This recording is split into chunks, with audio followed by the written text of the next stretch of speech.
سب سے شریف اور سچا انسان جس کی چوکھٹ میں فرشتے بھی ادب سے حاضر ہوتے ہیں، اپنے چہرے کے چاند سے زیادہ خوبصورت، چہرے پر دل مو لینے والی مسکراہٹ کے ساتھ اللہ تبارک و تعالیٰ کی کبریائی اور وحدانیت کا علم لیے کھڑا ہے،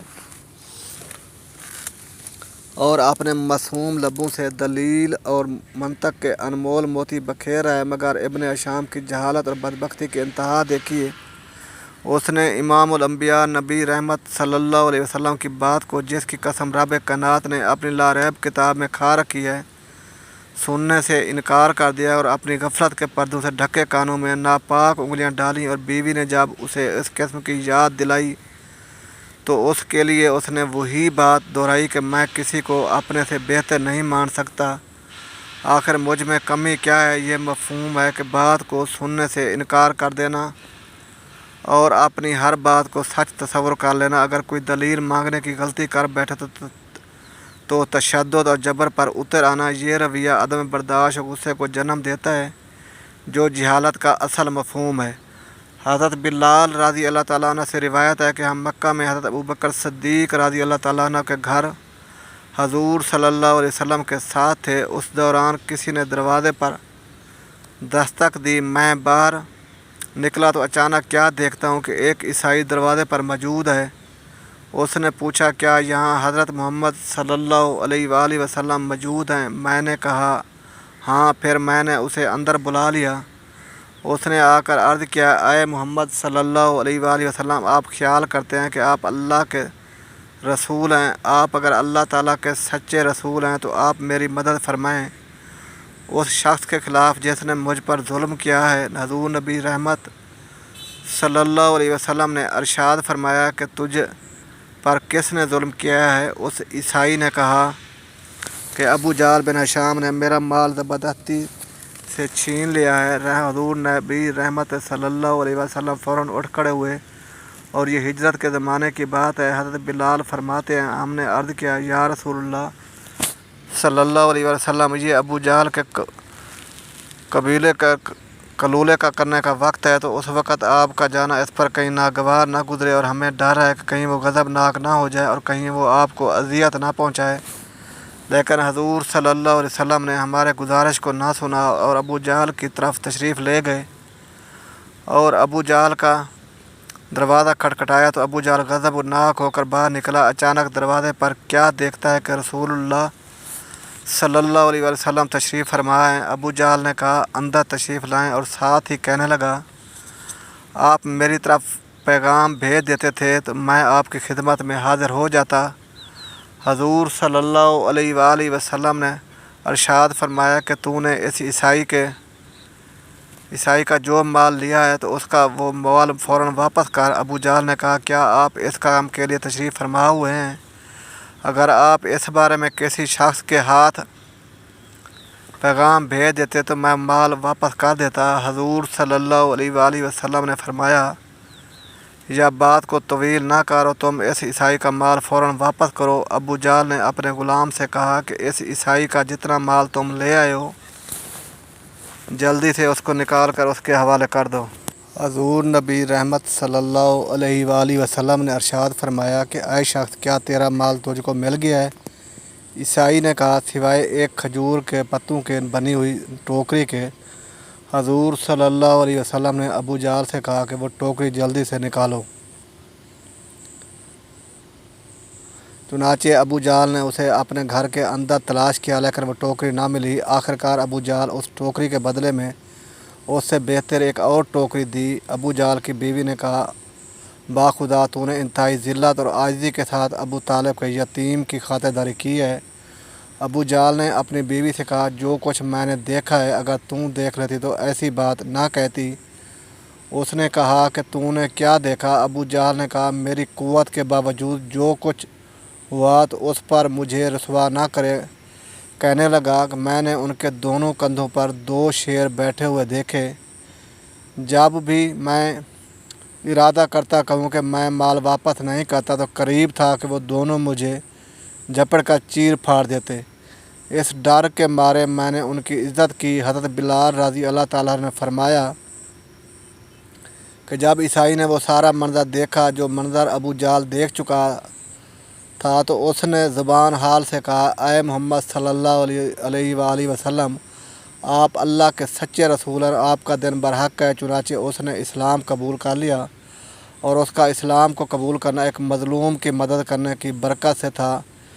امام بخاری سے منقول ہے کہ ایک دن ابو جہل نے کہا، اگر میں نے محمد صلی اللہ علیہ وسلم کو کعبہ کے پاس نماز پڑھتے دیکھا تو میں معاذ اللہ اپنے پاؤں سے ان کی گردن کو پامال کروں گا۔ جب اس کی یہ بات حضور صلی اللہ علیہ وآلہ وسلم تک پہنچی تو حضور صلی اللہ علیہ وسلم نے فرمایا، اگر اس نے ایسا کرنے کی جرات کی تو فرشتے اس کو پکڑ کر اس کے ٹکڑے ٹکڑے کر دیں گے۔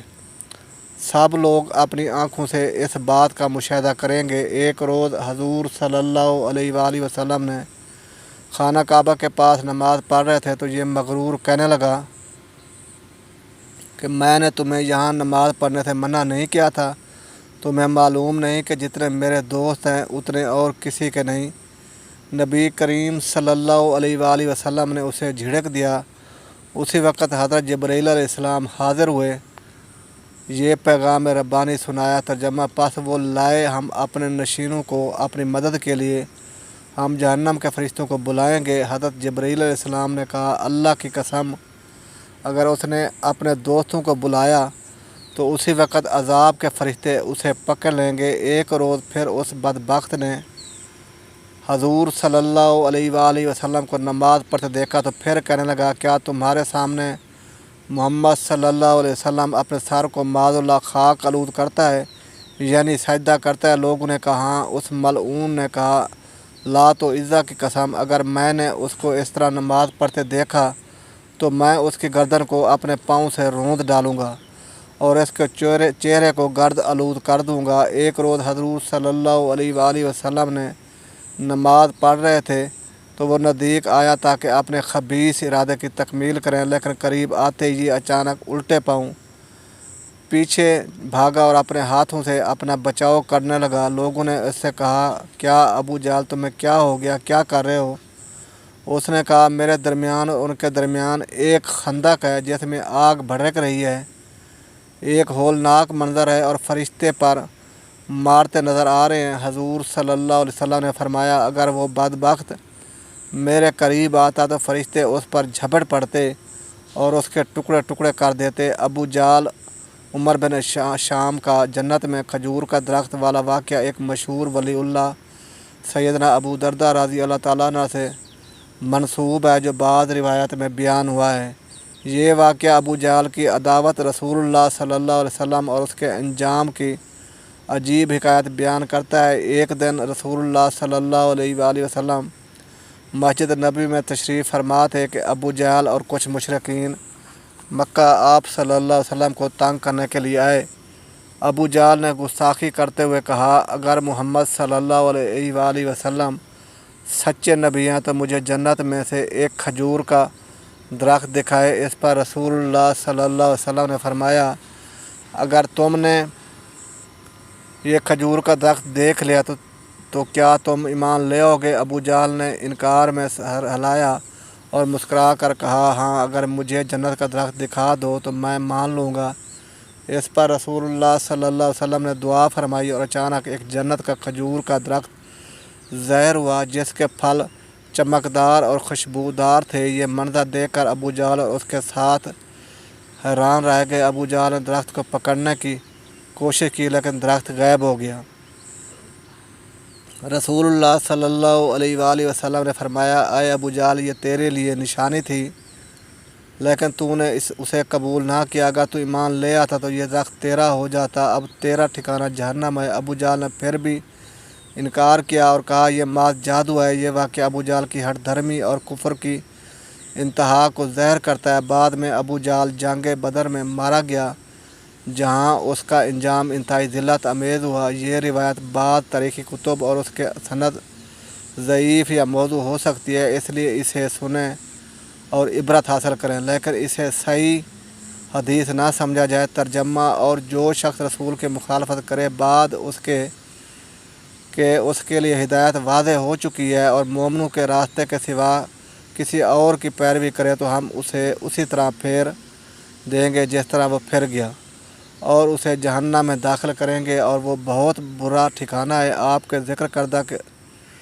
مطابق ام المومنین حضرت ام سلمہ رضی اللہ تعالیٰ عنہ سے منسوب ایک روایت میں آیا ہے کہ رسول اللہ صلی اللہ علیہ وآلہ وسلم نے ایک خواب میں جنت کا ایک خوبصورت کھجور کا درخت دیکھا جو دیگر درختوں سے ممتاز تھا۔ جب آپ صلی اللہ علیہ وآلہ وسلم نے دریافت کیا کہ یہ کس کا درخت ہے تو بتایا گیا یہ ابو جہل کا درخت ہے۔ یہ سن کر آپ صلی اللہ علیہ وآلہ وسلم کو بہت تعجب ہوا، اور ابو جہل کے لیے یہ درخت آزمائش اور نشانی تھی۔ اگر وہ ایمان لے آتا تو یہ درخت اس کے لیے جنت میں ہوتا ہے، لیکن اس نے اپنی ہٹ دھرمی کی وجہ سے اس نعمت کو کھو دیا۔ نمبر 2، اللہ کی رحمت کی وسعت۔ یہ خواب اللہ تعالیٰ کی رحمت کی وسعت کو ظاہر کرتا ہے کہ وہ ابو جہل جیسے سخت دشمن اسلام کو بھی توبہ کا موقع دیتا ہے، لیکن اس نے اسے ٹھکرا دیا ہے۔ عبرت کی بات یہ ہے کہ وہ ہمیں بتاتا ہے کہ کفر و شرک انسان کو بڑی سے بڑی نعمتوں سے محروم کر دیتا ہے۔ ابو جہل کے پاس موقع تھا، لیکن اس نے اپنی ضد کی وجہ سے جنت کو جہنم میں بدل دیا۔ روایت بعض قصص حکایات کی کتابوں میں ملتی ہے، لیکن اس کی بند سند صحیح نہیں، بلکہ یہ ضعیف یا موضوع یعنی من گھڑت ہو سکتی ہے، اس لیے اسے عبرت کے طور پر پڑھا جائے، لیکن اس سے مستند حدیث نہ سمجھا جائے۔ اللہ کی نعمتیں ہر ایک کے لیے ہیں، لیکن شرط ایمان اور اطاعت کی ہے۔ دشمنان اسلام کو بھی توبہ کا موقع ملتا ہے، لیکن وہ اپنے ذہن میں ہلاک ہو جاتے ہیں۔ ہمیں اپنے دل میں کسی کے لیے بھی مایوسی نہیں رکھنی چاہیے، کیونکہ اللہ کی رحمت بہت وسیع ہے۔ قرآن مجید میں ہے، اے میرے بندو جنہوں نے اپنی جانوں پر زیادتی کی ہے، اللہ کی رحمت سے نا امید نہ ہوں، بے شک اللہ تمام گناہوں کو بخش دیتا ہے۔ اللہ ہمیں ہدایت دے اور دشمنان اسلام کی طرح ہٹ دھرمی سے بچائے رکھے۔ اللہ تعالی ہمیں ابو جہل جیسی سرکشی سے بچنے اور رسول اللہ صلی اللہ علیہ وسلم کی اطاعت کرنے کی توفیق عطا فرمائے۔ ہمیں 5 وقت کا نمازی بنائے۔ ابو جہل کے لیے جنت میں کھجور کا درخت کوئی مستند عقیدہ نہیں۔ قرآن و حدیث کے مطابق ابو جہل کا ٹھکانہ جہنم ہے، اور اس کے لیے زقوم کا درخت مقدر ہے جو کڑوا، بدبودار اور تکلیف دہ کھانا ہے۔ کھجور کا درخت والی بات دراصل اس کے مذاق کا نتیجہ ہے۔ جب اس نے زقوم کو کھجور اور مکھن قرار دیا تھا، عوامی زبان میں یہی بات ابو جہل کا جنتی درخت بن گئی، حالانکہ حقیقت یہ ہے کہ وہ جہنم کے درخت کا شکار ہوگا۔ اسلام کا پیغام یہ ہے کہ جنت اور جہنم کی خبریں برحق ہیں۔ قرآن میں جو کچھ آیا ہے وہ عین حقیقت ہے، خواہ انسانی عقل اسے سمجھے یا نہ سمجھے۔ ابو جہل نے زقوم کے درخت کا مذاق بنایا، اور اس کے انجام میں وہی عذاب اس پر مسلط ہوگا۔ ایمان والوں کو چاہیے کہ وہ اس واقعے سے عبرت پکڑیں، قرآن کی آیات کا مذاق نہ اڑائیں، بلکہ ان پر ایمان لا کر اپنی آخرت سنواریں۔ میرا سنانا اور آپ کا سننا اپنی بارگاہ الہی میں قبول و منظور فرمائے، اور ہمارا خاتمہ ایمان پر فرمائے، آمین یا رب العالمین۔ ناظرین، ویڈیو اچھی لگی ہو تو ویڈیو کو لائک کریں، شیئر کریں، اور چینل کو سبسکرائب ضرور کیجیے، اور کمنٹس باکس میں اپنی قیمتی رائے کا اظہار ضرور کریں۔ رزق میں وسعت اور برکت کے لیے اللہ تعالیٰ کے 99 ناموں میں سے کوئی ایک نام ضرور ٹائپ کریں۔ اگلی ویڈیو تک کے لیے اجازت دیجیے۔ اللہ حافظ۔ جزاک اللہ خیرا کثیرا۔